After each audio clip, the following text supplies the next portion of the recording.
We're in today with the legendary Geforce3 Ti 500. We're gonna take this video card for a spin and gonna see how it's running. Today I have this Intel Pentium D. This is the processor that I have lately. Pentium D 945 with 2 cores and 2 threads. We're rocking today with the Geforce3 Ti 500 from 2001.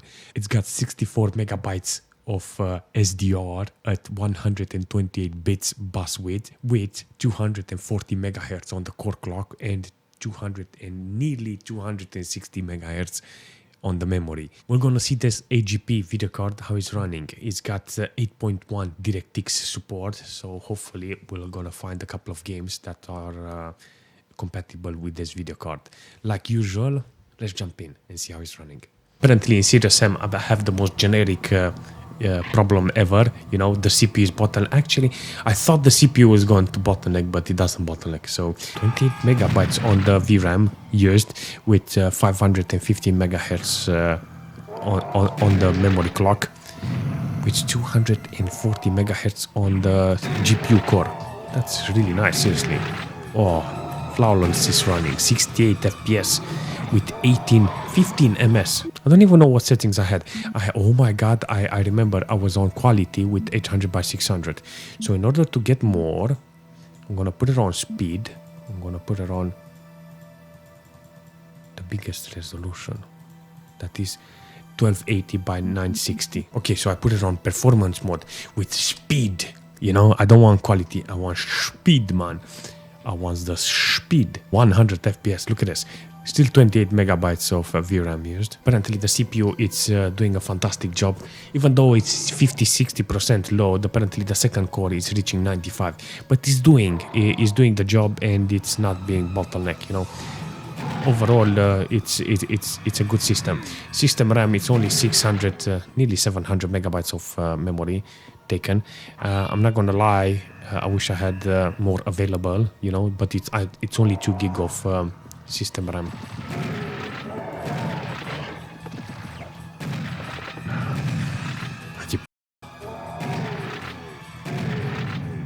Managed to blow him up with the grenade, but nevertheless I got like 90 FPS and the whole system it's good with us. Let's put it on quality. Now I have quality. Oh, look at this. So I got 46 megabytes of VRAM used, 70 FPS. This is interesting because, you know, what the f is that? 46 megabytes of VRAM. Phew, this is a lot, you know, so for this type of GPU. Pew pew, what the f is this? Star Wars. Still steady on the 46 megabytes of VRAM with maximum details on maximum resolution. So I will take it. I will take it because 73 FPS is still good. Majority of the CRTs had 75 Hz, so if you had maximum details with maximum resolution, apparently you could have played a Serious Sam with nearly maximum FPS. Okay, let's jump into Need for Speed Underground. I think this is one of those games that will show me how it's running. Ooh, this is exactly what I need. Ooh, yes. 30 FPS, 24 megabytes of VRAM is used only, but I can guarantee you that this video card, I think it can do much better, seriously. I think. Let's see if we can get some drag from this one. Flawless. In some positions, apparently I'm getting more FPS, like 60 FPS. Don't know why, but I'm 100% sure the GPU can do the job. So 700 megabytes of system RAM. Clearly everything is good with this. 50-60% on the core load. That's actually good. Again, like every single time, 1 or 2 cores are like loaded abnormally. But aside from that, everything is good. Seriously. 240 megahertz on the core clock. The GPU is doing its job. Apparently the VRAM is starting to get load, 36 megabytes of VRAM. The more I go to the map, apparently it keep loading on the VRAM. If I increase the resolution, this is 800 by 600 with maximum details, And I think if I put it on higher resolution, the VRAM will start to fill up. But I'm grateful that it's running with 30 FPS, so I don't need more. It's okay. Actually 40 FPS. It keep going up and down. 30 FPS, 40 FPS, 60 FPS in some positions. If I would have if I wanted to choose the right performance, I will take the details low in order to get the best performance. Back in the days, the true gaming was around 30 FPS. If you had 30 FPS, that's it.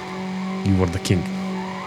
If you had high details, you were the best. Let's play Hellgate London, because this game apparently it's starting on this GeForce. I want to see how it's running with 1024 on lowest details. I'm on 1024 with lowest details on DirectX 9. Apparently it's working with DirectX 9 and everything is on low details. Okay, let's take this Tottenham road and see, maybe we can go outside and the VRAM is totally different. Okay, so 33 megabytes of 35 megabytes of VRAM loaded. Oh yeah, this is exactly what I need. Definitely need to play this game more often and actually find a couple of games that actually manage to load it. I'm here with the Geforce3 Ti, and I want to play this game with a proper video card. Can't wait to find the best video card that I can put on this system, seriously. And we can actually see it in SLI, who knows? SLI Crossfire, who knows? Can't wait. Okay, Hellgate, you got my attention, seriously. So I got 60 FPS. I don't know what's going on, but I like the performance overall. The MS is not that bad, like 32 MS, considering the game, the genre, the GPU, how old it is. I got like 48 megabytes of VRAM used from 64. I'm reaching 50 megabytes of VRAM used with this. This is not bad. Wow, how many I managed to find here. On the other hand, the performance on the CPU is kind of dodgy, seriously. It says 50-60% load on the CPU, but only Core 1 is doing a lot of work. Weird as hell, seriously. Let's jump into Need for Speed 5 Porsche 2000, and we're gonna see how it's running with 1024. Gonna lower the resolution if it's got any problems. Widescreen and everything on maximum details. Already see what I want to see here in MS Afterburner, so maybe I get lucky. Okay, so I got like 50 FPS, maximum details. Apparently the memory is not being used from this video card, but it's doing a fantastic job, the CPU. The system is doing really fine, seriously. But the only problem is that it's using only one core, and that's it. Only one core it's using. I have to take a look and see which is the fastest core CPU, seriously. I mean, I like how it's working, you know. I like overall the performance, but I want the dual core to do its job, you know. And I never thought I would have problems like this in a retro build, seriously. 240 Hz on the core clock on the GPU, it's on, so the 60 FPS is justifiable, is doing the job. On the whole computer, it's using 604 megabytes of system RAM. Look at it, it's brilliant. I actually think I can increase the resolution and make it look better. 60 FPS, I want it. If it's around 50 and 60 FPS, I will keep that resolution and I will keep those details. If there is any problems, I'll lower the details or lower the resolution. But usually I go for the resolution because I want to keep the details. The game looks fantastic. So there's nothing I can say about this video card in this game. Everything is spot on. The only problem I have is that the single core that is killing me, seriously. 100% and 20% on the second core. I don't want that. I want both of them to be equally, but regardless, it's a fantastic experience in this game, seriously. If you want to play Stalker and you want to play with the Geforce3 Ti 500, you will end up with an amazing experience, seriously. Actually have playable FPS. Let's take a look and see. Okay, so I'm on 800 by 600 with minimal details with static light, so hence why I got playable FPS. on advanced, everything it's on low. So if you're interested on playing games like this, you can actually play it with this video card. Kind of cool to know that the DirectX 9 is supported on this. Exactly like every single time I have 60% load on the core on the CPU, but only one core is doing the job 100%. Look at it. It's weird. 70-80% and the second one only 10-20%. System RAM is 1.2 gig of system RAM and 61 megabytes. Oh, it's using the maximum VRAM from this video card. 64, it's maximum. This is cool to know that this game is using the maximum VRAM. There are some places with bushes, or if you come here, apparently you see that the FPS dropping to 30, but that's expected, you know, from a Geforce3 Ti. Come on. I'm playing a STALKER with this video card, with this old video card. I think it deserves more credit, seriously. Driver, apparently it's working with this video card, and we're gonna see how much it's eating from the specs. Ooh, 47 megabytes already. Got like 25 FPS, is lagging. What the frack is going on? Seriously. 59 megabytes of system VRAM is used. Now, get this. Videos 800 by 600. Oh no. Okay, that 32 bits, I'm guessing that's the only thing that is making this GPU lag.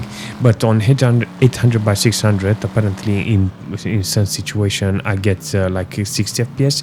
And now in a couple of other places, I get like drops to nearly 30 FPS. And that's not okay, you know. 950 megabytes of system RAM from the whole PC. So around 1 gig of system RAM is using. Apparently this game is one of those games that is using both of the cores equally. So comparing it to STALKER and other games, it's much better. Seriously, much better. I like how it's using the core. That's it. On the VRAM side, it's using 60 megabytes. Harry Potter, the video card doesn't run. Look at it. It's got zero VRAM used. It's software rendering selected, you know, with the lowest resolution, and hence why I cannot benefit from the GPU's performance. On the system RAM, I got like 670 megabytes of system RAM, but it's using only the system. Both of the cores are equally balanced. It's good. The computer is good, you know, but I wish I had something similar, like you remember that Quadro? That's it. Something similar. I love how it's working, but I'm disappointed it doesn't go with the video card. That's the only problem I have. Okay, so can I justify the video card like this, having it in the library so you can play retro games? Yeah, definitely. This is a pretty great asset if you're asking me. Plus, it's very expensive if you want to sell it. Now, if you want to buy it, I will really question and hold your money, because I do want to test a couple of more GPUs on the system, and hopefully I get to play with more performant video card. Overall, I like the Geforce 3. It's a fantastic video card, and yeah, I'm curious, what do you think about this video card?